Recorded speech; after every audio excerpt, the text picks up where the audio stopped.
J'aimerais bien savoir si vous pouvez nous dire dans le chat où est-ce que vous nous suivez, les gens qui sont là, vous êtes actuellement, vous êtes dans quel pays. Ça fait toujours plaisir voilà. Et aussi, si vous pouvez vous présenter, votre profil.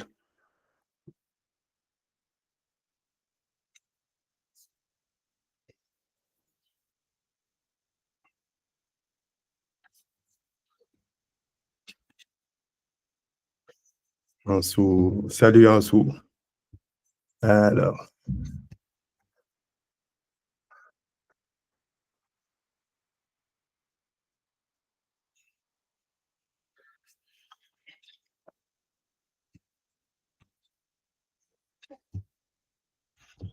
et pour s'assurer que le son et l'image fonctionnent bien, est-ce que vous pouvez me confirmer, toujours dans le chat, hein, les participants, est-ce que vous m'entendez bien? Bonjour Hussein.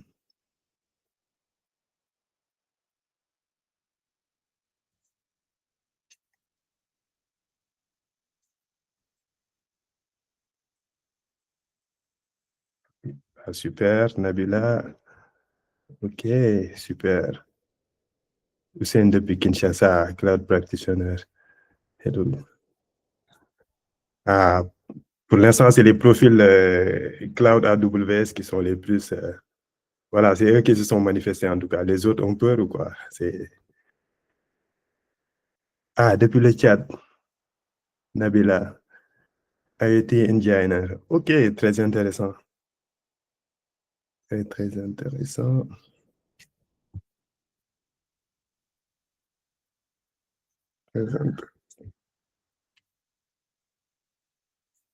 Alors, on va encore attendre juste une minute, le temps que, voilà, que tout le monde soit là. Ensuite.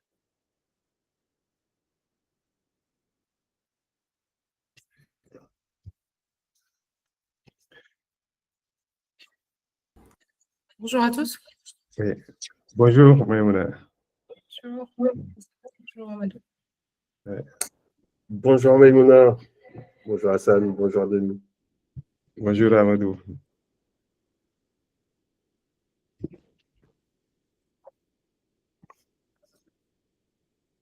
Alors, super, super. Ben, je pense qu'on peut commencer en attendant que les autres nous rejoignent. Et du coup, comme je disais au tout début, merci à nouveau d'être là, à tous les participants. Et l'objectif de ce webinaire, ça va être de lever le voile sur une alliance majeure, qui est le partenariat entre BioPenIT et le Cloud Facile, qui sont deux acteurs majeurs de la tech, qui sont maintenant bien implantés en Afrique. Et du coup, l'objectif de ce partenariat, après, je pourrais laisser les différents speakers revenir plus en détail sur ça, mais l'objectif principal, ça va être d'accélérer la transformation cloud et DevOps en Afrique. Donc, sans plus tarder, là, on va pouvoir introduire nos différents speakers. On a déjà Maïmouna Diagne, qui est Managing Director chez BioPenIT. Maïmouna, je vous laisse vous présenter. Oui, merci Hassan. Bonjour à tous. Donc, je suis Maïmouna Diagne, je suis directrice générale de BioPenIT Sénégal. Donc, pour présenter BioPenIT rapidement, donc c'est une boîte de conseil donc, qui fait de la prestation de services et qui fait également de la formation sur des sujets que Hassan vient d'évoquer, donc tout ce qui est cloud, tout ce qui est DevOps, tout ce qui est data et intelligence artificielle. Donc aujourd'hui, on opère en France, on opère également à Dakar et à Abidjan. Et on travaille en général avec des opérateurs sur leurs besoins, donc, principalement axés sur ces sujets-là. Donc voilà, grosso modo. Merci beaucoup, Maïmouna. Et sans transition, je vais passer à Amadou Merico, qui est le fondateur et CEO du Cloud Facile. Amadou, voilà, si vous pouviez vous présenter. Oui, bien sûr. Merci Hassan. Bonjour à tous. Moi, je suis absolument ravi d'être là en compagnie de BioPenIT. Et on va reparler du partenariat qui, pour moi, en fait, c'est quelque chose qui était complètement évident. Mais on va expliquer pourquoi. Et en ce qui me concerne, oui, fondateur de lecloudfacile.com. Et pour ceux qui ne connaissent pas, c'est une EdTech qui est spécialisée dans tout ce qui est cloud, DevOps et IA en Afrique. Et c'est des sujets qui sont très importants, qui sont majeurs, qui sont importants pour la digitalisation, qui sont importants en ce qui concerne les talents aussi. Aujourd'hui, on sait qu'on a besoin de talents. On sait que ces talents ont besoin de se former beaucoup plus facilement et que ces talents vont permettre aux entreprises d'accélérer dans leurs projets numériques. Et c'est pour ça que nous, on a décidé de se concentrer sur l'upskilling, le reskilling des talents, que ce soit on va dire en B2C, donc accompagner des talents pour aller acquérir des compétences telles que des certifications dans le cloud ou dans le DevOps, mais également les entreprises qu'on accompagne aussi à faire monter en compétences leurs collaborateurs pour qu'ils puissent tout simplement accélérer dans leurs projets digitaux. Et juste pour donner quelques chiffres, aujourd'hui, le Cloud Facile, c'est 3 ans d'existence, c'est une communauté de 10 000 talents partout en Afrique, principalement en Afrique d'ailleurs, je devrais dire, parce qu'en fait, c'est une communauté de talents aussi, où on a des talents qui sont basés un peu partout dans le monde, et on est très ravis de contribuer à démocratiser l'apprentissage du cloud, du DevOps, et de l'IA et des nouvelles technologies. Ok, merci Amadou pour cette présentation. Et enfin, on aura Denis Leroy. Donc, oui, je vous laisse vous présenter, Denis, qui nous réserve d'ailleurs de très belles surprises, tu nous disais. Bonjour à tous, ravi d'être parmi vous en tout cas. Moi, c'est Denis Leroy-Missier et je suis directeur commercial de BioPoint. Du coup, il y a ma N+1 qui est là, c'est Maïmouna. Donc, étant donné qu'elle a déjà présenté en fait BioPoint, je veux juste le faire rapidement. Alors, BioPoint, c'est une entreprise en fait de services numériques qui a aussi en fait un pôle formation. Donc, c'est d'ailleurs l'idée en fait de la collaboration aujourd'hui avec le Cloud Facile, de pouvoir former en fait tous les talents qu'il peut y avoir au niveau de la sous-région. Non pas seulement les former, mais que ces talents-là puissent également mettre en pratique pour d'autres boîtes tout ce qu'ils vont acquérir en fait à travers ces formations-là, pour que l'idée générale, c'est qu'au niveau de l'Afrique, qu'on puisse également construire un écosystème indépendant. C'est principalement ça, et voilà qui je suis. Ok, merci Denis. Merci. Alors, une dernière chose juste avant qu'on commence avec les questions à nos speakers. Alors, pour les participants qui sont là, vous pourrez utiliser l'espace de discussion, voilà, pour poser vos questions, et après, les speakers pourront y répondre vers la fin. Et donc, et comme je disais, Denis aussi nous réserve beaucoup de belles surprises. Et j'ai hâte qu'on y arrive. Donc là, peut-être juste pour camper, pour remettre le contexte. Alors, je vais commencer par une question. Déjà, peut-être je vais commencer par Amadou. Alors, s'agissant aujourd'hui du partenariat avec BioPoint. Donc, pourquoi ce partenariat et pourquoi maintenant? Et aussi, dans quel est le contexte qui a rendu ce partenariat indispensable? Donc, même question que je vais poser à Maïmouna, mais ouais, peut-être je vais commencer avec Amadou. Donc, pourquoi le partenariat et pourquoi maintenant, précisément? Ok, ben, je pense que je vais commencer et je pense qu'effectivement, Maïmouna aura une bonne partie de la réponse. Moi, ce partenariat, je le vois comme une rencontre naturelle entre 2 acteurs qui créent de l'impact aujourd'hui en Afrique. Hein. Enfin, moi, ça faisait déjà un moment que je suivais BioPoint, que je suivais également Cloudor, pour le coup, qui est assez lié.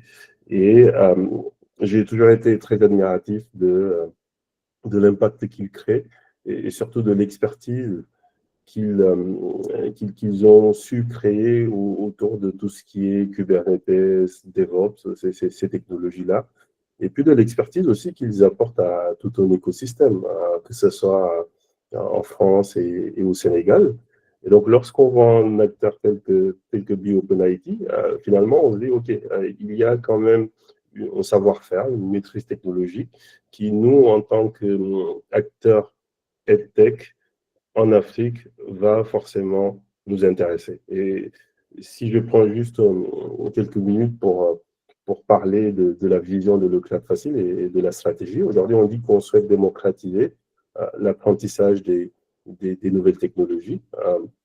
Et ça, effectivement, on sait que c'est une mission qui va prendre beaucoup de temps, qui demande beaucoup de ressources, et surtout, on sait que c'est une mission qu'il faut accomplir avec des partenaires. Donc, avec des partenaires avec qui on est aligné en termes de vision, et puis surtout avec des partenaires avec qui on a des compétences qui sont complémentaires.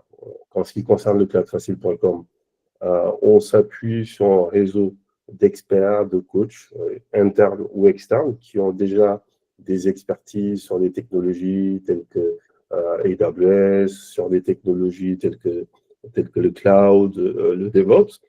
Par contre, à un moment donné, quand on formait nos apprenants, quand on formait des entreprises, revenait très souvent la question de dire, OK, est-ce que vous pourriez nous accompagner sur des projets Kubernetes? Est-ce que vous pourriez nous accompagner à augmenter nos connaissances en passant telle ou telle certification? Et finalement, ces demandes-là, en fait, étaient complètement couvertes, complètement satisfaites par la branche formation de BioOpenIT, qui avait déjà aussi une expertise sur la formation des talents. Et je pense qu'ils reparleront un petit peu de l'expérience qu'ils ont eue avec BioOpenIT Academy.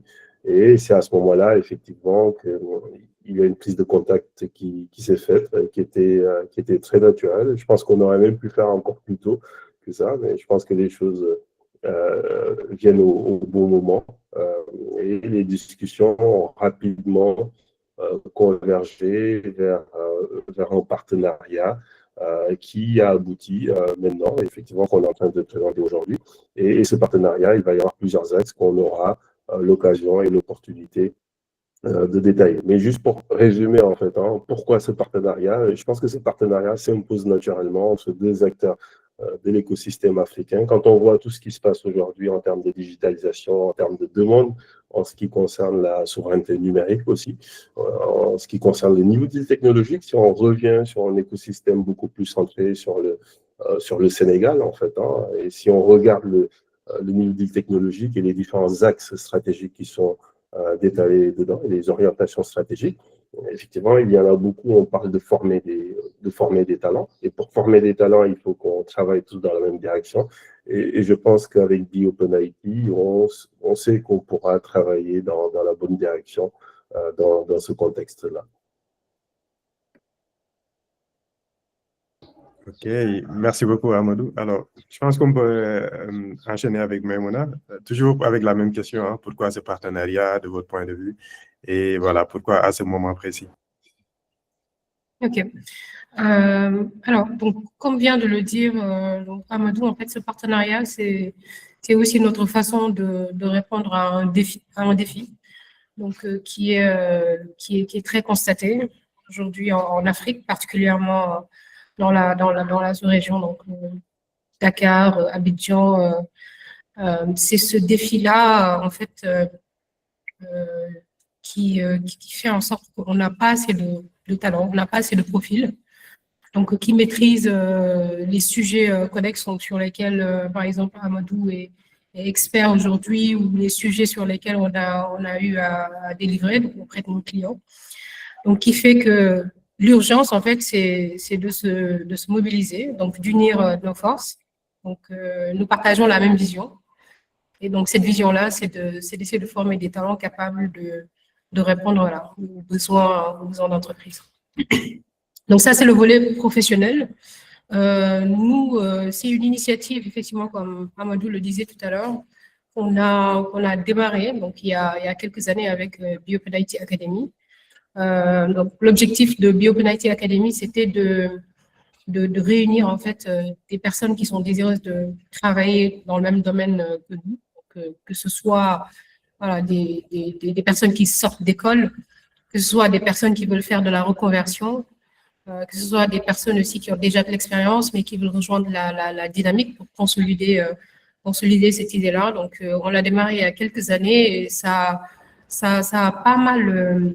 Je pense que c'était un beau projet.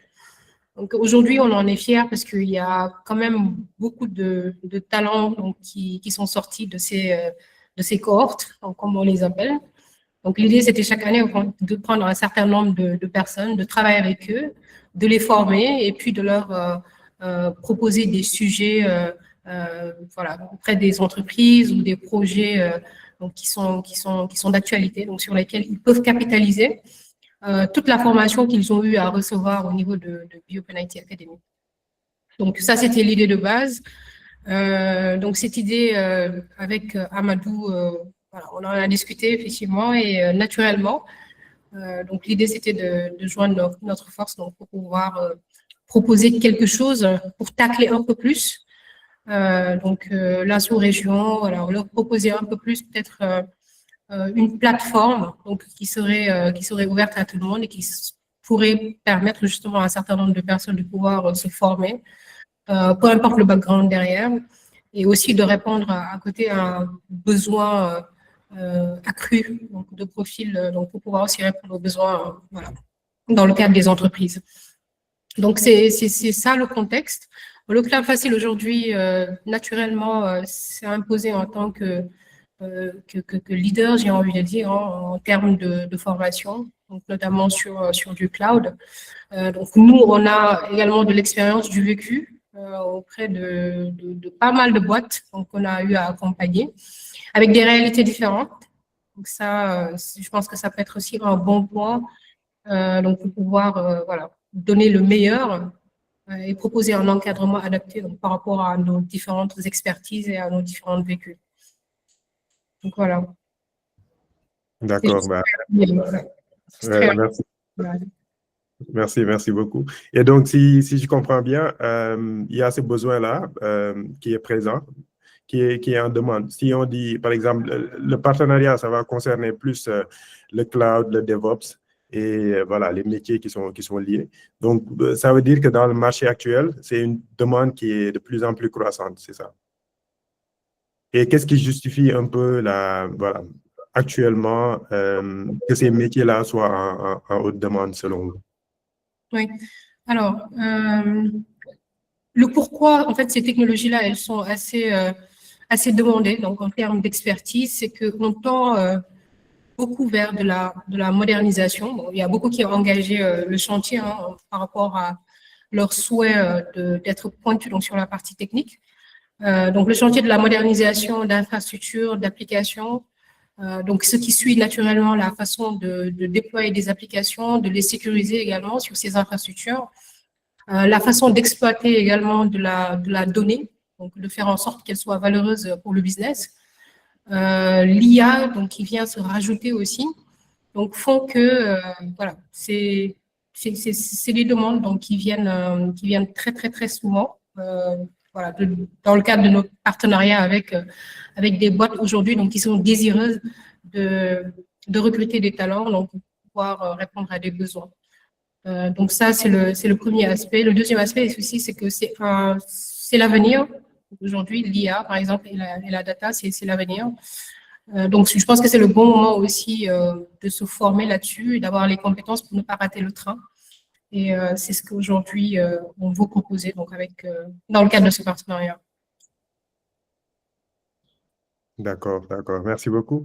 Amadou, est-ce que vous avez quelque chose à rajouter par rapport à ce point-là, par rapport au constat du marché actuel? Je suis complètement aligné. Enfin, juste pour donner quelques chiffres, si on parle du cloud computing, on sait que le cloud est lié à DevOps, et tout ça est lié à l'IA. Enfin, tout est interconnecté, mais juste le marché du cloud en 2024 était estimé à plus de 750 milliards au niveau mondial. Et puis, il y a des prévisions qui anticipent que ça pourrait atteindre les 3500 milliards au niveau mondial. Et quand on regarde l'Afrique, parce qu'on parle de l'Afrique, du Sénégal en particulier, mais on parle de toute la sous-région aussi.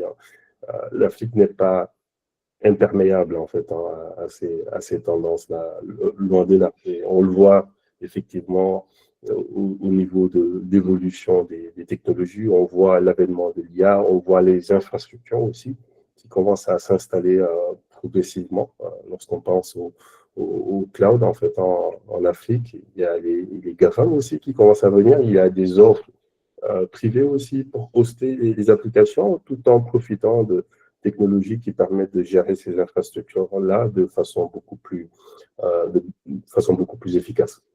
Maintenant, si on parle d'adoption du marché du cloud par les entreprises africaines, déjà plus de 50% des entreprises utilisent déjà le cloud d'une façon ou d'une autre. Donc, on parle de cloud public et des technologies qui sont liées à les différents niveaux d'utilisation du cloud public.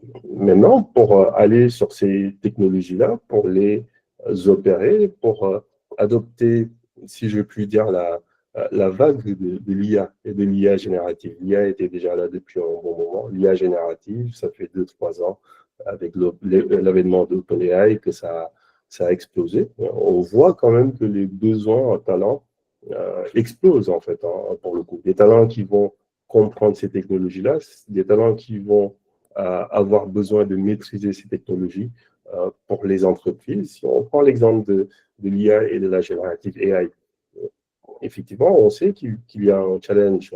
Le challenge de dire il ne faut surtout pas rater cette opportunité de l'IA. Après, la réalité, pour la majorité des entreprises, c'est que pour avoir un projet d'IA ou de générative AI réussi, il faut également des talents. Il faut qu'il y ait des talents aussi qui puissent aller capturer les données, parce que quand on parle d'IA, il faut entraîner des modèles sur des données, donc ça exige d'avoir des pipelines de données, des pipelines DevOps, ça exige de pouvoir déployer potentiellement des entrepôts de données ou des data lakes, si je puis dire, pour pouvoir ensuite entraîner ces modèles et les déployer. On va parler de MLOps, de ce type de technologies qui vont tourner sur des infrastructures que les talents doivent continuer de gérer. Et donc, finalement, on s'en rend compte tout de suite qu'il y a une urgence à la fois de former les talents sur ces, entre guillemets, nouvelles technologies-là, mais également, en fait, on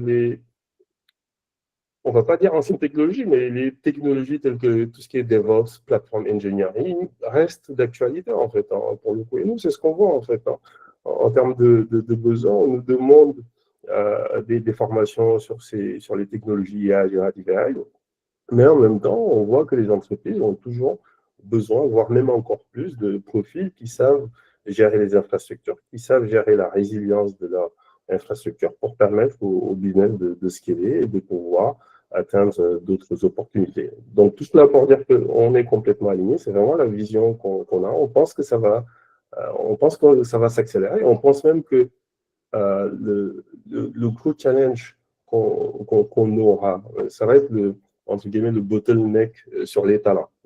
Juste si on n'a pas assez de talent, on ne pourra pas saisir cette opportunité-là. Et je pense qu'avec OpenIT et puis cette opportunité, ce partenariat qu'on a mis en place et tout ce que l'équipe LCF et tout l'écosystème LCF a commencé à faire depuis 2-3 ans, on sait qu'on est capable de former ces talents et de les mettre à disposition de tout l'écosystème des entreprises.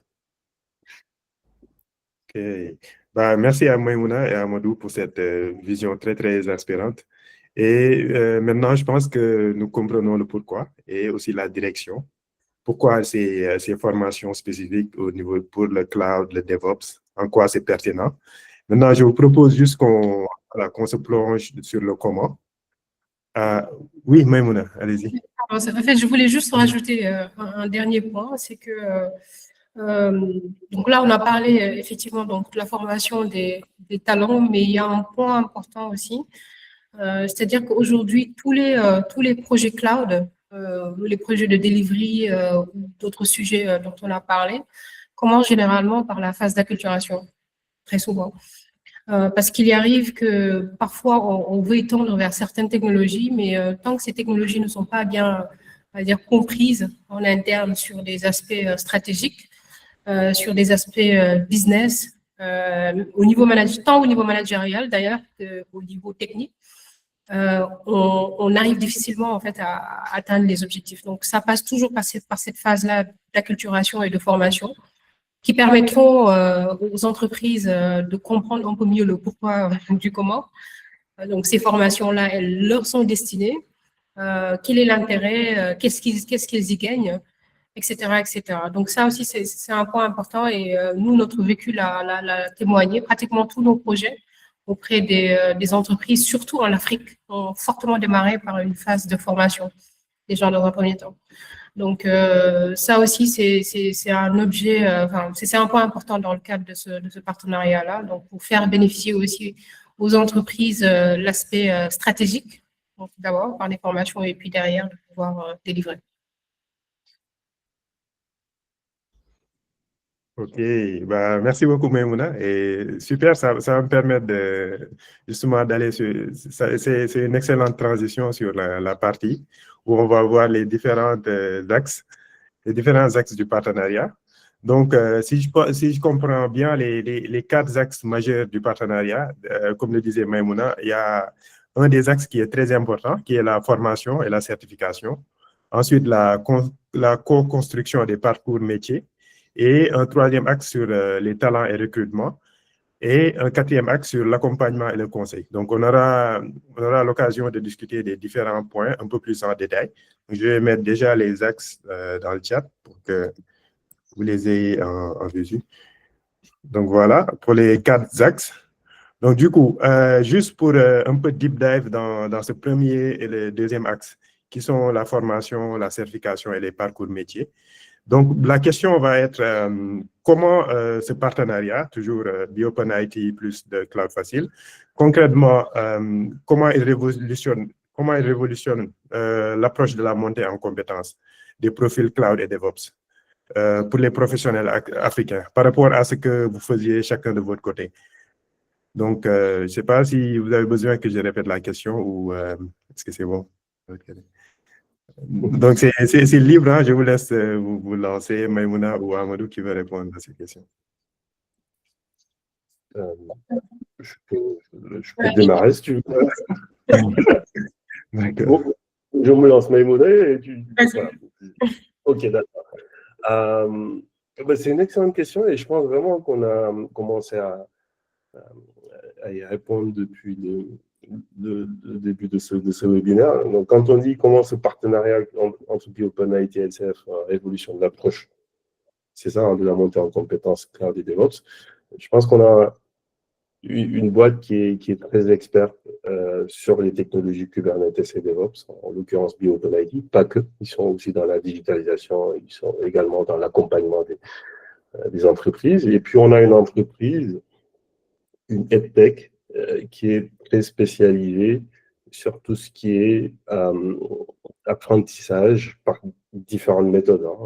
Effectivement, tout ça tourne autour du e-learning, pour le coup, qui était un choix assez osé d'ailleurs, parce que le e-learning, lorsqu'on parle des écosystèmes européens, par exemple, ça marche très bien. On s'est vite rendu compte qu'au Sénégal ou en Afrique, le e-learning seul n'est pas suffisant. Il fallait également le compléter par de l'accompagnement humain, pour le coup. Et ça, c'est ce que les apprenants nous demandent, c'est ce que les entreprises nous demandent aussi lorsqu'on parle de formation. Et donc, on a dû s'adapter aussi, on a dû adapter notre proposition de valeur à ces réalités-là. Donc, il faut rester flexible. Et donc, finalement, ce partenariat permet de merger ces 2 compétences, permet d'unifier, je pense que Maïmouna, c'est le mot qu'elle a utilisé tout à l'heure, hein, permet d'unifier 2 forces qui sont complémentaires, donc la pédagogie, entre guillemets, digitale qu'on a, le fait de créer des centaines de cours e-learning, certains sont disponibles gratuitement, d'autres sont payants, mais sont accessibles à n'importe qui dans le monde. Donc, on combine ça avec l'expertise terrain de BioPenIT, qui a déployé des plateformes, qui a accompagné des clients et qui savent de quoi ils parlent aussi lorsqu'on parle d'opérer une plateforme at scale en traitant, que ce soit sur des technologies Kubernetes, OpenShift. Et finalement, nos apprenants, c'est ce qu'ils attendent, en fait. Ils n'attendent pas juste le côté théorique, c'est comme ça que ça doit marcher, mais ils attendent d'aller plus loin, d'avoir quelqu'un, un expert, quelqu'un qui a le vécu, qui dit « Ok, c'est comme ça que ça doit marcher, c'est comme ça que c'est utilisé chez les clients. C'est comme ça que c'est déployé chez les clients. Et on est persuadé que BioPenIT va pouvoir ajouter cette couche-là. Et par rapport à ce qu'on va proposer, qu'on présentera plus tard, ces parcours vont justement unifier la quintessence de ces deux approches. Une approche pédagogique qui est affûtée dorénavant, une expertise terrain, et l'idée, c'est d'avoir une sorte de pipeline. Donc, pour rester dans l'écosystème DevOps, où on va prendre des talents. Et quand on parle de talents, c'est peut-être des jeunes talents, c'est des professionnels aussi dans les entreprises. On va pouvoir les mettre dans ce pipeline et ils vont sortir certifiés, opérationnels, prêts pour les challenges, que ce soit au niveau de leurs entreprises, voire des nouvelles opportunités qui vont pouvoir s'ouvrir à ces talents-là, en fait, hein, pour qu'ils puissent les saisir, tout simplement. Donc, finalement, je pense que ce partenariat, je ne vais pas dire révolutionne, mais prend en compte les challenges actuels.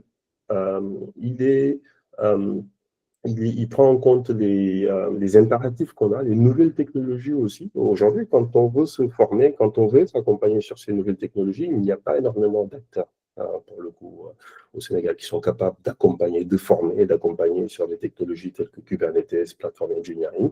Donc, voilà, et finalement, si on a deux acteurs qui s'allient et qui s'adaptent aux réalités du marché africain et qui s'adaptent aux besoins du marché africain et puis surtout aux opportunités, aux challenges qui vont venir avec l'IA et la générative AI, on en parle beaucoup. Je pense que déjà là, à ce niveau, effectivement, on est en train de faire une proposition de valeur qui on pense, va être unique sur le marché. Donc, j'étais un peu long, mais je pense qu'on va laisser Maimouna peut-être partager son point de vue sur la question. Oui. Merci Amadou. Bon, je pense que la majorité donc pour la réponse à cette question a été dite donc, par Amadou. En fait, moi, je vais plus avoir un style anecdotique donc, par rapport à la création de BioPenIT. Parce qu'en fait, nous, on est arrivé avec la vague Cloud Native donc, en 2017. Donc, c'est la techno, en fait. On était concentré sur cette niche-là, on va dire. Et c'était la techno référente au temps, donc il fallait former en fait les boîtes qui voulaient passer à cette technologie-là dans un premier temps avant d'aller sur du déploiement et de l'adoption. Donc cette approche, on va dire pédagogique, c'est quelque chose qu'on a intégré donc, dans notre modèle de fonctionnement depuis le début. Et c'est ce qui dénote finalement sur l'ensemble de nos supports de formation parce que on prend le temps donc sur ces supports-là, on prend l'expertise aussi donc qu'on a eu sur le terrain et on s'assure que c'est jamais théorique. C'est-à-dire qu'à la fin de la formation, on aura appris forcément quelque chose, on aura retenu également beaucoup de choses et comme c'est pratique, donc il y a pas mal de choses aussi voilà, avec lesquelles on pourra repartir. Donc ça a été toujours ça, on va dire, la philosophie. De notre approche, en tout cas, de formation et d'être aussi inscrit dans une sorte de feedback. Donc, à propos de ces formations, pour s'assurer que toujours ça se passe bien auprès des personnes conformes ou des entreprises conformes, qu'est-ce qu'on devrait améliorer, etc. Et donc, aujourd'hui, je ne dirais pas qu'on connaît les référents, mais on a quand même une très bonne base solide en termes de formation sur tout ce qui est solution cloud native, surtout à Dakar. Donc, tous nos supports de formation suivent cette logique-là. Donc, c'est tiré de la réalité terrain. C'est pas forcément théorique à 100%. Il y a une partie pratique et pour boucler la boucle, on donne énormément de use cases aussi, mais ça, c'est plus orienté peut-être pour les entreprises. On vient avec des use cases de terrain. D'accord. Donc, on vient avec des use cases. Par exemple, c'est une banque qui demande des formations. Donc, on vient avec des use cases qui concernent la banque. Donc, pour leur dire, écoutez, ailleurs, avec ce niveau de maturité, sur cette technologie-là en particulier, voici comment ils font. Voici les méthodologies qu'ils adoptent. Voici la philosophie qu'ils ont. Voici le mindset aussi qu'ils ont. Donc, généralement, c'est comme ça. Et auprès des talents, donc là, on essaie de donner le maximum d'informations, de partager le maximum d'informations qui peuvent leur être bénéfiques à aller plus vite donc dans l'acquisition de et la compréhension de ces formations-là.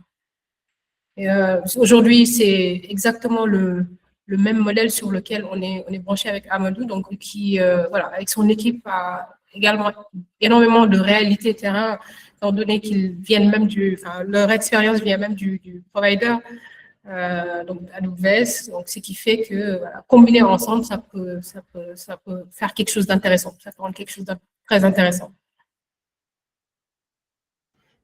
Ok, bah, excellent. Oui, surtout, il y a cette partie que j'aime beaucoup où vous parlez des réalités terrain.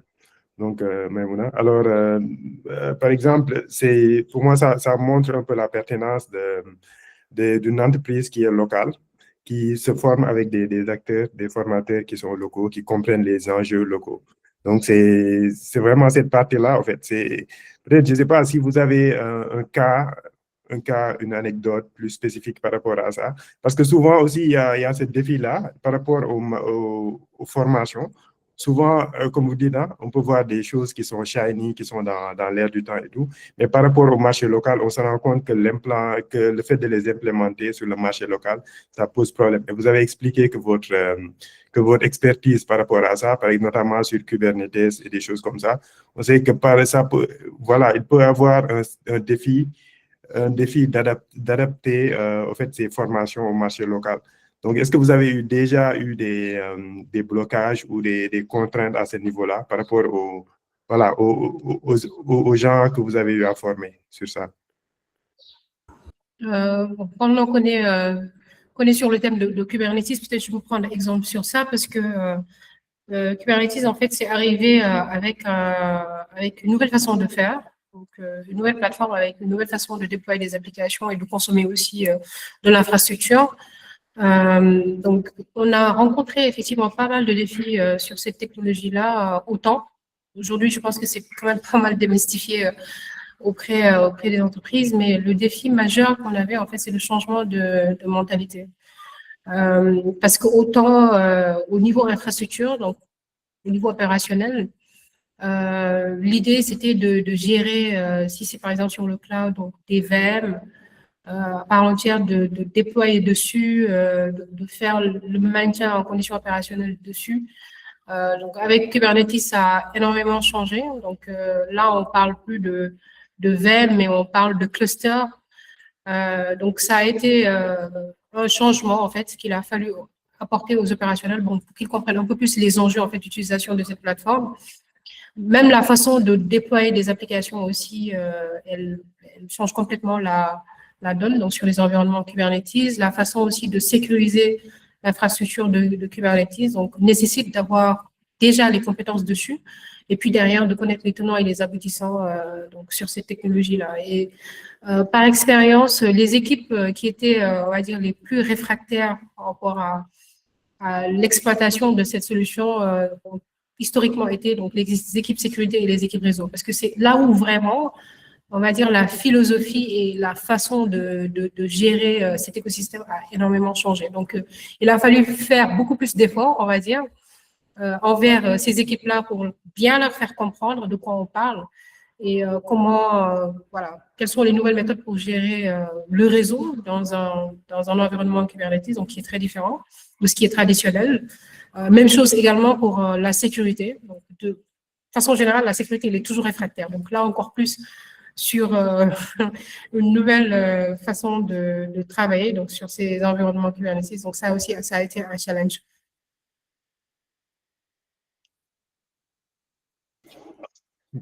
D'accord. Merci, très, très édifiant. Et Amadou, toujours dans cette même lancée, alors on sait aussi que voilà, le Cloud Facile, vous êtes spécialisé surtout sur les formations cloud et notamment aussi sur des formations AWS. Donc, on sait que voilà, sur le marché local, il y a toujours des blocages. Est-ce que vous rencontrez toujours des soucis par rapport à ça, au niveau de la formation, en fait? Quelles sont les premières choses qui sont voilà, à démystifier lorsque vous commencez à former sur AWS? C'est une très bonne question. Je pense pas mal de choses sont à démystifier. J'ai envie de reprendre les propos de Maïmouna. À un moment donné, il parlait d'évangélisation ou d'acculturation des équipes et des décideurs. Et ça, c'est vachement important. Parfois, c'est la première étape la plus importante. C'est pas forcément d'aller former pendant 5, 10, 15 jours les populations tech, parce que souvent, c'est des techs, donc ça les intéresse, quoi. Et derrière là, je sors de 3 jours de formation, ils étaient très intéressés par ce qu'on faisait sur AWS et ils ont découvert énormément de choses. Mais c'est là aussi, il faut adapter ce qu'on montre, parce que peut-être qu'il y a certaines choses qui ne sont pas forcément pertinentes par rapport à leur quotidien actuel. C'est aussi le travail des organismes tels que nous. Mais je pense vraiment que le premier challenge, et c'est là où on doit travailler beaucoup plus, c'est cette partie acculturation, évangélisation des DSI, des décideurs, en fait, hein, pour le coup.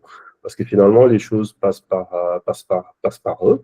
Et est-ce qu'ils comprennent ou est-ce ils saisissent tous les contours des opportunités qui sont offertes, par exemple, par l'adoption du cloud? Est-ce que lorsqu'on parle en l'occurrence, tu as cité AWS, mais ça peut être Azure ou GCP ou peu importe. Est-ce qu'on a bien compris comment on opère sur une plateforme cloud, et c'est quelque chose qui est différent de la façon dont on opère sur une infrastructure traditionnelle? Est-ce qu'on a compris ou comment on peut faire comprendre que il y a une montée en compétence des équipes aussi à prévoir, et que c'est pas juste qu'on prend les mêmes personnes sans les former et on leur donne une infrastructure cloud à gérer, et on s'attend effectivement à profiter au maximum des avantages et de la puissance de ces plateformes cloud. Et donc pour moi, ça c'est le principal challenge. Et on n'a même pas parlé du challenge autour de la sécurité, pour le coup, autour comment on va dire,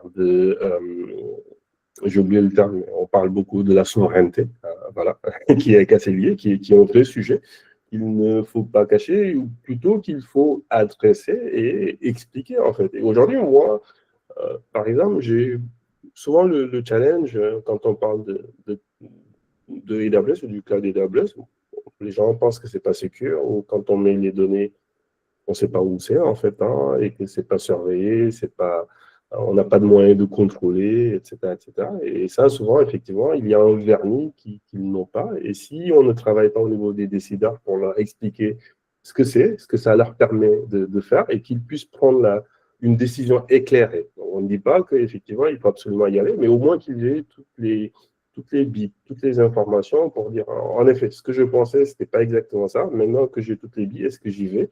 Est-ce que j'y vais complètement, ou est-ce que je peux faire une sorte de discovery de mes applications, avoir une stratégie qui, par exemple, par rapport à mon domaine, par rapport à la régulation, me permet de dire, OK, ces applications, ces nouvelles applications, peut-être que je peux les déployer dans le cloud, parce que par rapport à la sensibilité, à la criticité de ces applications ou de ces données, ou par rapport à la réglementation, c'est quelque chose qui est OK, je peux profiter du cloud computing, que ce soit AWS ou un autre. Et très souvent, juste pour terminer, quand je rencontre un décideur, j'aime bien expliquer ou lui donner la statistique suivante. Je lui dis, mais en fait,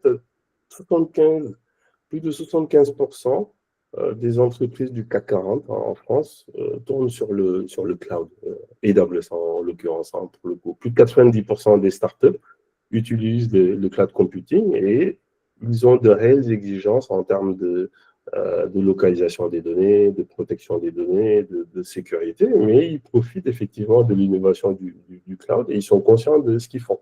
Donc effectivement, ça passe par l'évangélisation, expliquer ce que c'est, et pour que ces décideurs puissent savoir l'opportunité d'y aller et comment ils peuvent y aller ou pas. Ah oui, très intéressant tout ça. Je pense voilà, ça nous a permis d'explorer les premiers axes du partenariat qui sont la formation, la certification, et pourquoi c'est important de se faire former par des acteurs qui connaissent très bien le marché local. Donc voilà, et aussi un peu sur la co-construction des parcours, voilà, qu'est-ce qui a motivé cette co-construction. Alors toujours pour rebondir sur cet élément, alors parmi les services que vous avez identifiés dans le marché, Lequel, en fait, représente la demande la plus urgente et la plus stratégique en Afrique, selon vous? Parmi les services à offrir au niveau cloud et voilà. Et d'après votre, voilà, peut-être Amadou, je peux te laisser enchaîner avec ça avant de recueillir l'avis de Maïmouna. C'est une bonne question. Je ne sais pas si j'ai la réponse ultime parce que Je vais dire la même chose. je vais laisser Maïmouna répondre. Parce qu'Afrique, c'est large quand même. Donc, je pense qu'il faut peut-être restreindre le scope parce que les réalités au Sénégal, ce n'est pas les mêmes que. Je ne sais pas si tu regardes le Nigeria, par exemple, sur le cloud, ils sont en avance sur nous. Si tu regardes l'Afrique du Sud, ils sont en avance aussi. Maghreb, on peut plus quand même. Donc, voilà, je pense que ça va dépendre de la maturité des marchés, ça va dépendre des marchés aussi, ça va dépendre du contexte économique, géopolitique du pays dans lequel on est. Si je cherche un dénominateur commun, mais je pense qu'il y a plein de choses qui sont des urgences sur lesquelles on peut travailler. Mais moi, du point de vue d'une EdTech qui veut démocratiser, qui veut former, c'est sûr que je dirais former les talents, qu'ils aient le niveau d'expertise requis sur ces technologies qui vont permettre aux entreprises d'accélérer. Pour moi, c'est une urgence en fait. C'est une urgence parce que on explique qu'il faut qu'on ait les futures licornes africaines. Hein. C'est ce qu'on dit hein, pour le coup. Et quand on regarde une start-up ou une scale-up, les scale-up c'est plus en Europe, mais les start-up aussi, un point qui est très important et qui va décider aussi de comment la start-up va évoluer rapidement ou pas, c'est quand même les talents sur lesquels elle va s'appuyer. Est-ce qu'elle arrive à recruter les bons talents qui vont lui apporter cette expertise-là? Et puis, est-ce qu'elle va leur permettre de grandir, de continuer à grandir et d'aller sur des technologies qui vont lui permettre, si c'est des startups digitales, hein, on s'entend, qui s'appuient sur le digital, qui vont leur permettre d'aller plus vite et puis d'aller conquérir le continent africain. Et ici, je parle de mon expérience, hein, juste pour finir. Je fais un peu le parallèle avec les startups françaises, en fait. Hein. Pour le coup, à un moment donné, j'étais en charge du segment qu'on appelle les digital natives. Donc, c'est les startups qui sont nées dans le digital. Mais en fait, la réalité, c'est qu'elles ne sont pas nées dans le cloud. Elles sont nées digital. Elles sont nées à une ère digitale. Et on travaille énormément avec ces entreprises pour qu'elles puissent profiter du cloud et des architectures cloud natives pour pouvoir accélérer, en fait, pour pouvoir innover, pour pouvoir avoir un time to market qui soit beaucoup plus réduit. Et ça, encore une fois, lorsqu'on travaille sur ça, il y a la technologie, mais on revient toujours sur les talents. Donc, moi, je le prendrais sur cet axe-là, en fait. Hein. Sur cette question, ouais, je rejoins aussi Amadou.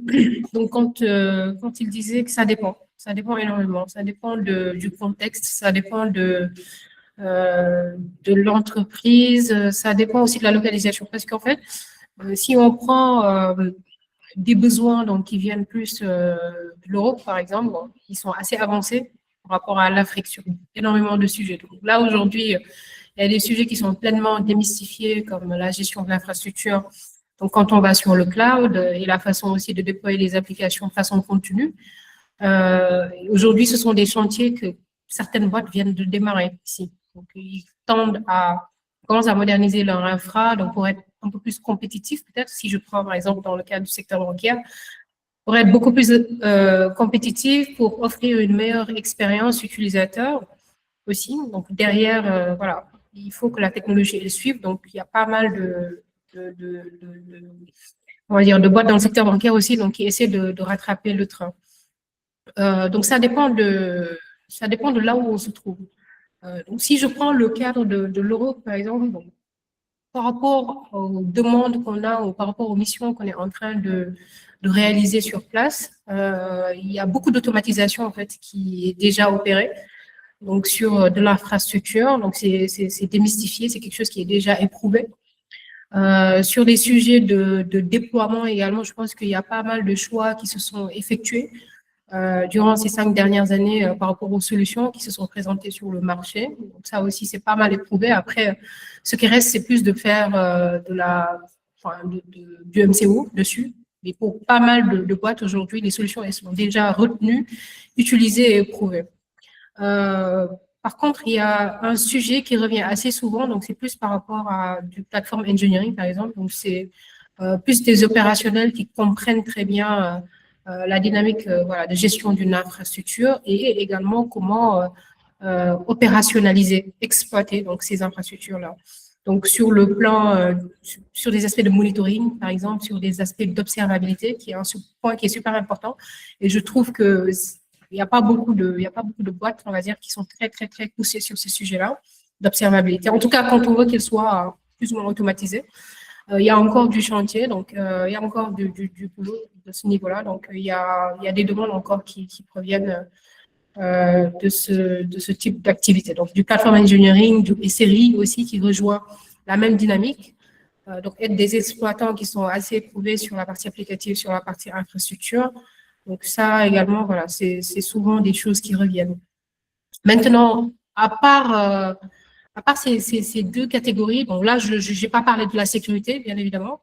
Il y a aussi le chantier de la donnée, parce qu'il y a pas mal de boîtes qui n'ont pas su, ces dernières années, on va dire, exploiter correctement la donnée qu'ils ont en interne pour en faire quelque chose de valeureux pour une valeur business, on va dire, ou pour répondre à une problématique business, donc qui pourrait être répondue avec un cas d'usage IA, par exemple. Donc, on voit qu'il y a pas mal de boîtes aussi qui se positionnent dessus, donc qui essaient de comprendre un peu plus ce qu'est la gouvernance de la donnée, comment qualifier la donnée pour qu'elle soit, on va dire, data ready pour des cas d'usage IA. Quelle est l'approche aussi qu'on peut avoir avec l'IA? Parce que derrière, il y a beaucoup de hype aujourd'hui sur le marché, on va dire. Mais les cas d'usage restent toujours les mêmes. Donc, l'utilisation des LLM, les tuner, comment brancher justement, comment faire du data engineering pour que justement ces use cases la passent. Donc, ça, ce sont des besoins qui reviennent assez souvent. Et puis, si je reviens ici en Afrique, donc quand même, voilà, ce fossé, il est largement creusé. Donc, c'est plus modernisation. On parle aussi de données, mais c'est encore à l'ère stratégique. Donc, comme le disait Amadou tout à l'heure, donc aller voir les décideurs pour leur faire comprendre le pourquoi, en fait. Il y a ce besoin-là de mettre ces technologies en place ou d'avoir une très bonne gouvernance. Donc, voilà, c'est encore assez début, donc sur de la data, on va dire, et sur de l'IA. Mais voilà, de mon point de vue aujourd'hui, sur un plan technique, c'est un peu le retour que j'ai. Merci pour ces retours très, très intéressants. Donc, oui, si on comprend bien, donc, sur cet aspect-là, ça va être du cas par cas par rapport aux différents pays de l'Afrique. Voilà, c'est pas quelque chose qui est homogène et voilà, c'est quelque chose qui vient au cas par cas. Et ce qui rend d'autant plus pertinent, en fait, l'axe sur l'accompagnement et le conseil. Donc, peut-être, dernière question, juste pour aussi un peu plus creuser sur l'axe talent et recrutement. Bon, vous en avez parlé par ricochet, le besoin des talents et tout ça. Donc, juste pour comprendre, l'objectif, est-ce que c'est de former massivement ou de créer une élite de spécialistes qui sont ultra pointus? Amadou, on peut commencer. Ok. Est-ce que l'objectif du partenariat, c'est de former massivement ou de former juste une petite élite? C'est bien ça la question. Exactement, c'est ça. L'objectif pour moi, c'est de former massivement des élites. Je vais merger les deux options. Et je pèse mes mots, en fait. On pense vraiment que la formation de qualité n'est pas réservée à une élite. On pense vraiment que le contenu de qualité doit être accessible plus facilement et les parcours pour se former également. Et je pense vraiment que ça doit être plus facile pour un talent, quel que soit son niveau, de comprendre le marché, de comprendre les opportunités qu'il y a et de savoir comment arriver ou comment être accompagné pour pouvoir saisir ces opportunités-là. Très souvent, le premier blocage qu'on a, c'est, et on le voit au quotidien, hein, on a des professionnels qui viennent nous voir et qui nous disent, moi, je vais être DevOps ou plateforme ingénieur, mais je ne sais pas par où commencer.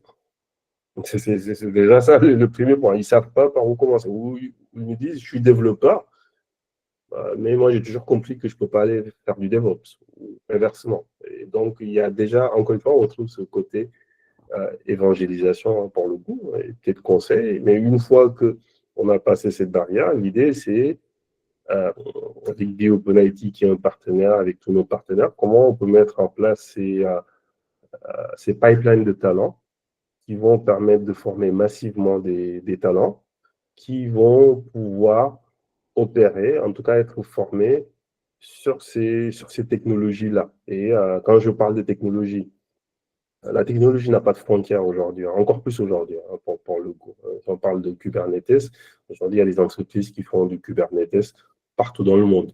Si on parle d'IA, on a vu quand même comment l'IA s'est propagée partout en très peu de temps.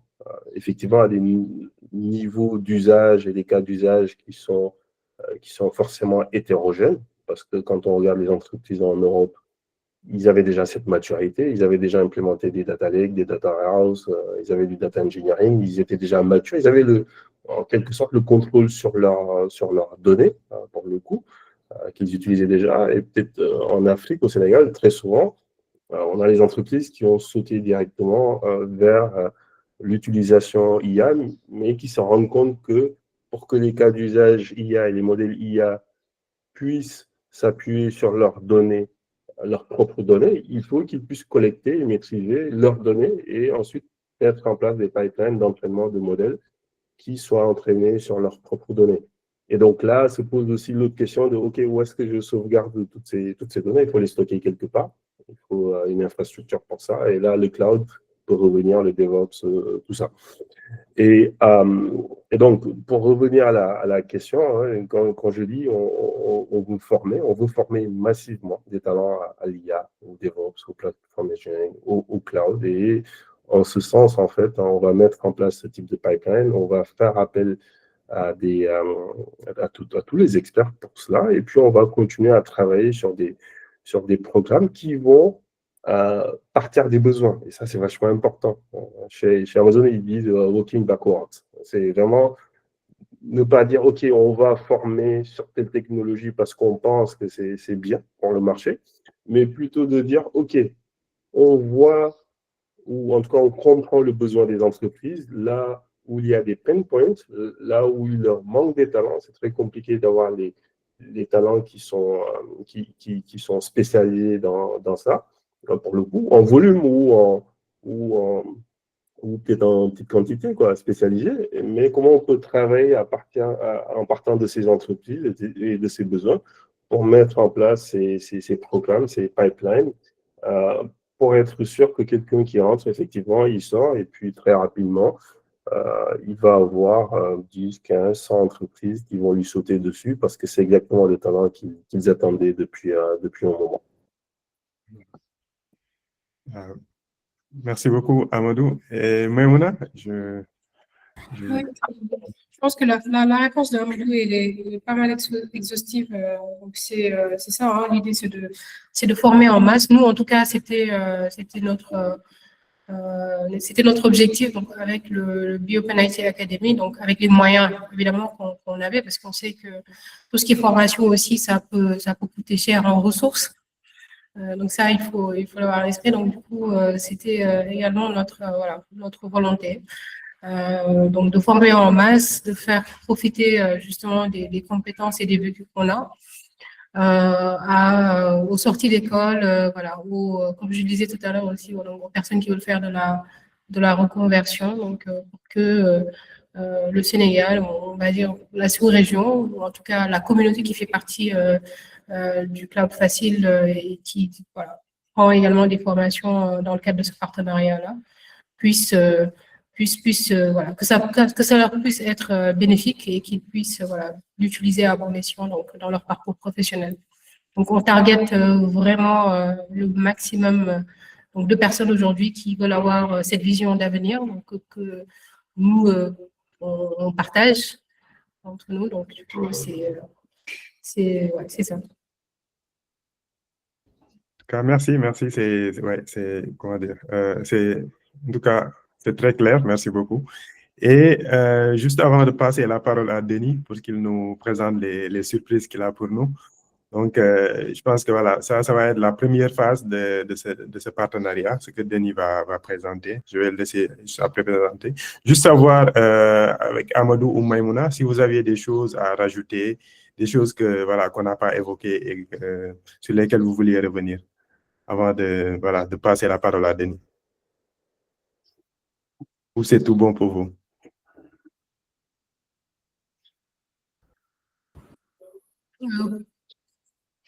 Pour ma part, c'est OK. Donc, pas forcément grand-chose à rajouter, peut-être plus une invitation, une incitation donc, aux personnes donc, qui sont peut-être dans ce webinaire-là à venir voir ces formations-là, donc à pouvoir en bénéficier et échanger aussi avec nous donc, sur les opportunités. Donc, je laisse à Amadou. Absolument, absolument d'accord. Donc, call to action, vraiment, prenez le temps de voir les formations qu'on propose, qu'on va présenter. Les 2 pages des entreprises aussi, si jamais vous découvrez, pour le coup. En tout cas, ceux qui sont connectés et ceux qui vont nous écouter aussi, parce que je pense que le webinaire est recordé, il va être partagé. Et en tout cas, ce qui est aussi très, très, très intéressant, c'est finalement qu'on voit un écosystème qui se met en place. Et là, on va parler de former des talents. Et puis, dans quelques jours, on va lancer LCF Talent, pour le coup, où effectivement, les talents qui auront été formés par LCF/BioPonaIT pourront aussi créer un profil talent et mettre en avant leur talent, les certifications et les skills qu'ils auront acquis pour être trouvés facilement et rapidement par les meilleures entreprises. Et donc ça, c'est quelque chose qu'on va lancer très, très bientôt. On est ravis de le faire aussi dans ce contexte de partenariat avec BioPonaIT, avec d'autres partenaires aussi, tels que SkillBridge. Donc, restez à l'écoute pour le coup. Et encore merci pour toutes ces questions et merci pour votre écoute, si je puis dire. Merci beaucoup, Maïmouna et Amadou. Donc, je rappelle juste que si vous avez des questions, vous pouvez les poser sur le chat. Donc, sans plus tarder, on va passer la parole à Denis, qui nous disait qu'il avait des choses à nous partager. Denis, la parole est à toi.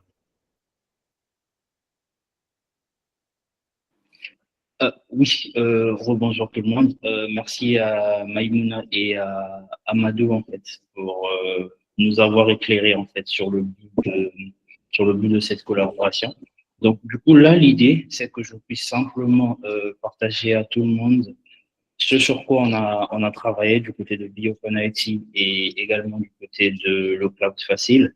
BioPonaIT a essayé de ramener aujourd'hui l'expertise qu'on maîtrise très bien sur du Kubernetes. Et étant donné que le Cloud Facile maîtrise le provider sur du AWS, donc on a essayé un peu de constituer les formations sur ces 2 stacks-là. Et c'est ce sur quoi en fait on va vous présenter ce qu'on a construit comme étant parcours de formation. Donc, sans plus tarder, je vais là tout de suite partager l'écran pour que vous puissiez voir ce qu'on a constitué ensemble.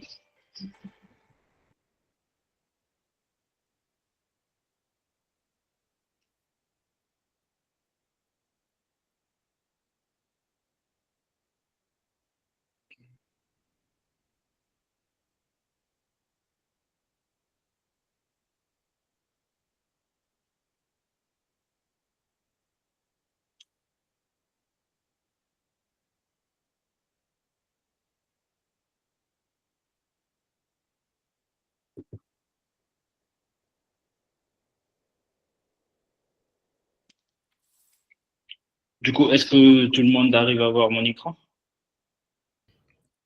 Yes. Super. Après, c'est comme je le disais, en fait, aujourd'hui, la vision ou la philosophie, en fait, c'est de pouvoir aider, que ce soit les particuliers ou les entreprises, à avoir des infrastructures, en fait, qui sont résilientes, sécurisées, scalables, et avec des méthodes très simples, qui sont de l'apprentissage, du partage, de la simplification et également du partage à nouveau. C'est-à-dire qu'aujourd'hui, nous, au niveau de BioOpenIT, on n'essaye pas de réinventer la roue, comme on le dit, mais ce qu'on veut aujourd'hui, c'est essayer d'optimiser ce qui existe déjà. C'est-à-dire que quelqu'un qui veut acquérir certaines compétences, on va l'aider aujourd'hui à pouvoir atteindre ses objectifs. Tout comme on peut également accompagner une structure, et peu importe la structure aujourd'hui, on n'a aucun problème du moment où la personne ou la structure essaie de nous dire ce qu'elle vise en termes d'objectifs, et derrière, en interne, on a des équipes en fait qui n'attendent que ça pour pouvoir aider tout un chacun. Et c'est comme je le disais également précédemment, les formations ont été construites en fait pour répondre à un besoin qui est très clair, c'est-à-dire aligner les compétences locales avec des standards internationaux ou les standards mondiaux sur du cloud et du Kubernetes également. Alors, si aujourd'hui vous nous demandez en fait le pourquoi du comment, c'est simplement on s'est dit qu'aujourd'hui au niveau du marché africain, on a constaté qu'il y a un manque criant en fait de compétences certifiées, surtout certifiées, sur du cloud, du DevOps et du Kubernetes. Il y a plusieurs entreprises qui essaient de migrer en fait sur les clouds, que ce soit du AWS, du Azure ou du GCP. Mais par contre, ils n'ont pas assez d'experts internes. Et ces formations-là visent également à aider ces entreprises-là à pouvoir faire monter en compétences toutes les ressources internes qu'ils auront. Et les formations permettront également de réduire, pour les entreprises bien sûr, le pourcentage d'incidents, d'accélérer en fait tout ce qui est déploiement et d'améliorer la sécurité ainsi que réduire les coûts au niveau des clouds. Après, je ne sais pas si je me suis fait comprendre par tout le monde. Du coup, sans plus tarder, je vais vous montrer en fait le premier bundle qu'on a constitué, c'est celui du CKAD qu'on a additionné en fait à du AWS Technical Essential. Alors, c'est comme c'est marqué en fait sur ce bundle-là. Déjà, la cible qu'on vise par rapport à ce bundle-là, ce sont des cibles aujourd'hui qui ont déjà une base de connaissances ou de compétences sur du Linux et également sur des commandes en ligne. Tous ceux qui ont des bases sur les notions de développement, que ce soit du Python ou peu importe en fait, peu importe le moyen que vous utilisez, que ce soit du Angular ou autre, on peut très bien vous aider et vous n'avez pas besoin en fait d'avoir une expérience donnée sur du AWS. Ce qui est bien avec cette formation, c'est que derrière, vous avez à la fois des supports du côté de BioOpenIT, mais aussi du côté du Cloud Facile. Et derrière, tout au long de cet accompagnement-là, à la fin, vous avez un certificat en fait qui vous est fourni par les deux entités. Et il y a plusieurs bundles en fait qui ont été constitués dans ce sens-là, toujours dans le même optique en fait, qui est de construire des parcours progressifs adaptés aux débutants, tout comme aux professionnels avancés. Par rapport au parcours que je suis en train de présenter actuellement, c'est vraiment destiné aux développeurs, aux DevOps juniors et ainsi aux ingénieurs cloud débutants. Vous allez me demander, c'est quoi l'objectif final aujourd'hui?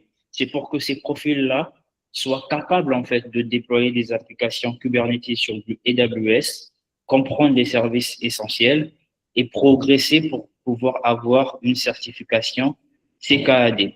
Et si jamais c'est une entreprise, le bénéfice aujourd'hui pour l'entreprise qui permet, en fait, à ces profils-là de pouvoir monter en compétence sur ces stacks-là, c'est qu'il y aura une rapidité en termes de livraison des applications, il y aura une réduction en fait des erreurs sur du déploiement et il y aura également la standardisation du cloud native en interne. Je ne sais pas si jusque-là vous avez des questions sur ce que je viens de dire. Après, c'est comme Hassan a dit, vous pouvez toujours mettre vos questions dans le chat et juste après, je pourrai répondre à vos questions. Alors, le deuxième bundle qu'on a constitué, c'est celui la combinaison entre le CKA. La différence entre le CKA et le CKAD, c'est que le CKAD, c'est destiné aux développeurs, alors que le CKA, c'est pour les admins, ou tous ceux qui sont sur la partie administration. Donc, là, on a imaginé une combinaison entre du CKA et du AWS Technical Essential, plus la partie Cloud Operation, toujours sur le cloud AWS. Après, ici, l'idée avec ce parcours-là, c'est que ce soit des administrateurs système qui puissent monter en compétences, des ingénieurs DevOps et tous ceux qui sont sur du cloud ingénierie. C'est-à-dire que l'objectif, c'est qu'ils puissent devenir non seulement des administrateurs simples, mais des administrateurs avec des compétences concrètes sur du Kubernetes, du AWS, qui seront derrière capables de gérer des environnements de production. Et au niveau organisationnel, l'impact aujourd'hui, ça sera du déploiement stable, du monitoring complet, moins d'interruptions de services, parce que c'est également un point de douleur pour la plupart des entreprises en fait sous-régionales, mais aussi que les équipes puissent être capables de gérer du cloud hybride et des clusters à grande échelle. Parce que si vous êtes sur du Kubernetes, ça veut dire que vous avez des clusters à grande échelle. Et le AWS, c'est la partie cloud. Ça vous permet d'avoir non seulement du cloud en interne, mais aussi du cloud hybride. Et c'est ce qu'on s'est dit par rapport à ce bundle-là. Alors, le troisième bundle sur lequel on a travaillé, c'est la combinaison entre le CKS, c'est-à-dire la partie Kubernetes, mais focalisée sur la partie sécurité, et le AWS Security Essential. Bon, tel que les noms le disent, vous allez remarquer que c'est beaucoup plus axé sur la sécurité. Et sur ce bundle-là, les cibles, ce sont les experts sécurité, les DevOps avancés, ainsi que des architectes cloud. Et nous, dans notre conception en fait de ce bundle-là, l'objectif, c'est que ces profils-là puissent devenir des professionnels capables de sécuriser les environnements Cube, du AWS, de gérer en fait la partie IAM, de l'audit, de la conformité et de pouvoir répondre également aux incidents qui peuvent intervenir en entreprise. Et d'ailleurs, ça rebondit sur quelque chose de très concret. Aujourd'hui, c'est l'impact au niveau entreprise. C'est la réduction en fait du risque cyber, qui est très important, la conformité aujourd'hui qui sera renforcée et la protection en fait des workloads sur du cloud natif. Donc c'est ça l'ambition qu'on avait lorsqu'on a constitué en fait ce bundle-là. Alors le prochain c'est sur du DevOps Essential plus du AWS Technical Essential. Et là, ce qu'on s'est dit en fait avec le Cloud Facile, c'est que ok, par rapport à ce bundle-là, encore une fois, on vise une cible assez junior. Ce sont des débutants, des juniors ou toute personne qui veut se reconvertir en fait sur de l'IT et même des profils juniors qui sont dans des startups. L'objectif étant de comprendre en fait ou de faire comprendre à ces profils-là la culture DevOps, la nécessité de la culture DevOps au sein des équipes, les services fondamentaux de AWS et aussi les premiers ou les premières pipelines CI/CD. Et derrière, on s'est dit, OK, en termes d'impact, ce qu'on aimerait, c'est montrer en fait à ces équipes ou à ces profils-là comment mieux collaborer sur du DevOps, comment automatiser simplement et rapidement, et aussi leur donner en fait des compétences pour une première étape vers une transformation DevOps. Après, n'hésitez pas, si vous pensez que je suis trop rapide dans ma présentation, n'hésitez pas à poser vos questions et après, derrière, je pourrais vous répondre. Alors, sur le bundle suivant, c'est toujours du DevOps avec du AWS, mais par contre, là, c'est pour des profils beaucoup plus avancé que sur la slide précédente. Ici, ça sera des DevOps confirmés, des profils SRE, ceux qui font du DevOps avec de la sécurité, ainsi que des architectes. Et en termes de compétences clés sur ce bundle-là, ça sera de l'observabilité complète, également du CI/CD avancé, de la gouvernance sur le AWS, ainsi que l'optimisation des coûts. Et en termes d'impact, toujours en termes d'impact, on vise aujourd'hui une réduction drastique du coût du cloud, la mise en place en fait des pratiques SRE, mais également donner aux participants un niveau opérationnel équivalent aux meilleurs standards internationaux aujourd'hui.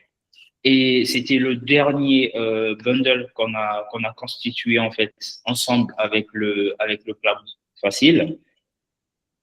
Du coup, aujourd'hui, en termes de parcours, l'idée générale ou l'idée principale, c'est de se dire, OK, si vous êtes aujourd'hui débutant, c'est de commencer par du DevOps essentiel.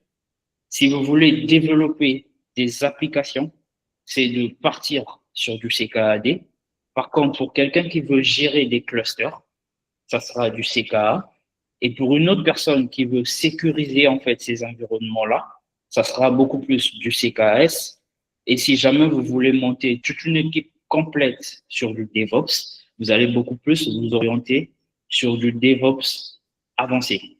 Et c'est comme je le disais, les formations ont été conçues en fait par des experts certifiés et actifs en mission.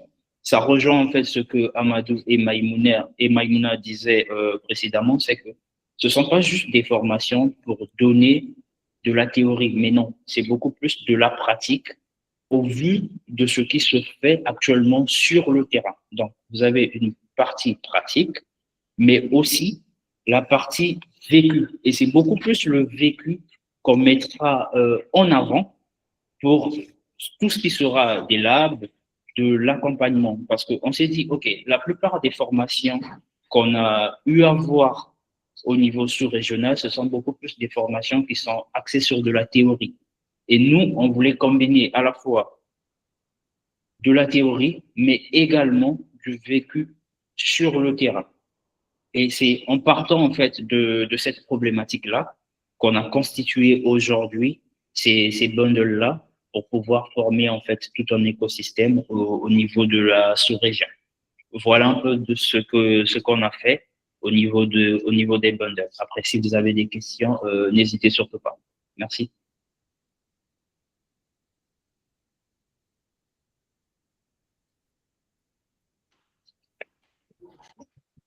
Merci beaucoup, Denis, pour cette très, très belle présentation et très claire. Donc, effectivement, si vous avez des questions, n'hésitez pas à les mettre dans le chat. J'ai également partagé le lien du formulaire. Si vous avez un bundle ou des bundles en particulier qui vous intéressent, parmi ce que Denis a présenté, vous pouvez vous enregistrer sur le formulaire et comme ça, on vous fournira plus de détails sur le déroulé et voilà, plus de détails en tout cas sur ces formations. Merci en tout cas. Est-ce qu'on a des questions? On n'a pas de questions, on n'a pas de questions, on n'a pas de questions. Donc, ouais, je pense que si on n'a pas de questions, on peut s'en arrêter là. Et d'abord, alors, encore une fois, remercier les équipes de BioPenIT, qui, voilà, Maïmouna et Denis, qui étaient là, et aussi les équipes du Cloud Facile, Amadou, donc pour ce webinaire et pour ce partage d'expertise qu'ils ont fait et tout ça. En tout cas, merci beaucoup à tous. Et si on n'a toujours pas de questions, je pense qu'on pourra clôturer la session. On organisera d'autres sessions qui vont plus aller en détail sur les différents axes. Pour cette session, l'objectif, c'était juste, dans la globalité, de parler des différents axes, de toucher à chaque axe de manière assez globale, mais on pourra, au fur et à mesure, expliquer précisément, prendre un axe en particulier et détailler un peu plus sur cet axe et ce qu'on prévoit, en tout cas. Donc, merci beaucoup à tous. Si on n'a pas de questions, on peut s'en arrêter là. Et merci d'avoir été présent pour ce webinaire. Et il sera enregistré. Si vous voulez le revoir, on partagera aussi le replay et aussi le lien pour s'inscrire sur les différents bundles présentés. Merci beaucoup à tous. Merci de votre présence et voilà, très belle journée à tous. Merci. Bonne journée.